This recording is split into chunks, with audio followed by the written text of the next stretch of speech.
केंद्र में शिवराज सिंह चौहान को मंत्री बनाना चाहते थे मोदी। सीएम पद पर कौन था पीएम की पसंद, कैसे सीएम बने शिवराज। मध्य प्रदेश के सीएम शिवराज सिंह ने खुद ही खोल दिया राज। शिवराज सिंह चौहान इस समय पूरे रंग में हैं। रोज एक नई घोषणा कर रहे हैं और सिर्फ घोषणाएं नहीं हो रही बल्कि काम भी हो रहा है।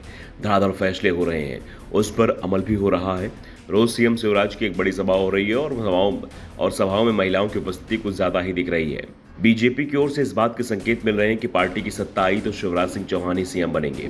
वैसे भी शिवराज के नाम बीजेपी में सबसे लंबे समय तक सीएम रहने का रिकॉर्ड है। बीजेपी ने भले ही उनके नाम का ऐलान न किया हो, लेकिन एमपी में जो भी उम्मीदवार घोषित हुए सभी शिवराज के नाम पर ही चुनाव लड़ने की तैयारी में दिख रहे हैं।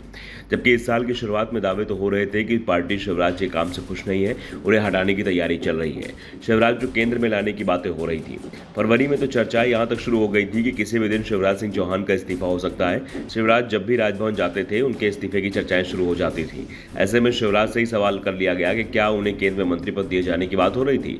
2020 में कमलनाथ सरकार गिरी तो किसी और के नाम पर पार्टी विचार कर रही थी। इस सवाल के जवाब में शिवराज ने साफ कर दिया कि जो चर्चाएं मीडिया में चल रही थी उसमें कोई सच्चाई नहीं थी। शिवराज ने कहा कि मुझसे पार्टी ने ऐसा कोई भी संदेश नहीं दिया था। अगर पार्टी मुझे दिल्ली बुलाती तो मैं भोपाल नहीं दिल्ली चला जाता। पार्टी का जो भी आदेश होता उसे स्वीकार करता। मैंने पार्टी के आदेश पर अपने पीएम के आशीर्वाद से ही शपथ ली है।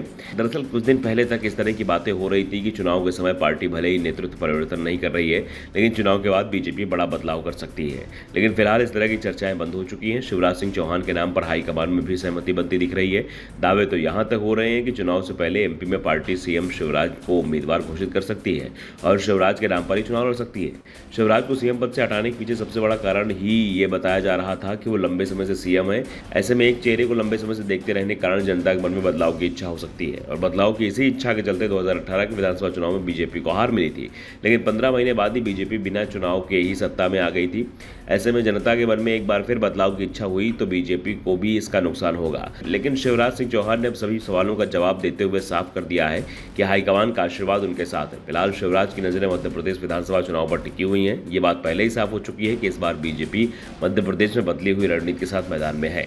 पार्टी ने साफ कर दिया है कि वो सिर्फ जीतने वाले चेहरों पर दाव लगाएगी। पार्टी के सर्वे में जिस उम्मीदवार की स्थिति कमजोर दिखाई देगी उसे किनारे कर दिया जाएगा। 2 बार के विधायकों के टिकट पर सबसे बड़ा संकट दिखाई दे रहा है। 2 नेता पुत्रों के लिए राहत की खबर बताई जा रही है क्योंकि हाईकमान ने साफ कर दिया कि अगर नेता पुत्र जीतने वाला उम्मीदवार होगा और पार्टी के सर्वे में उसका नाम होगा तो पार्टी टिकट देने से इनकार नहीं करेगी। Bureau report, the Dhakad news.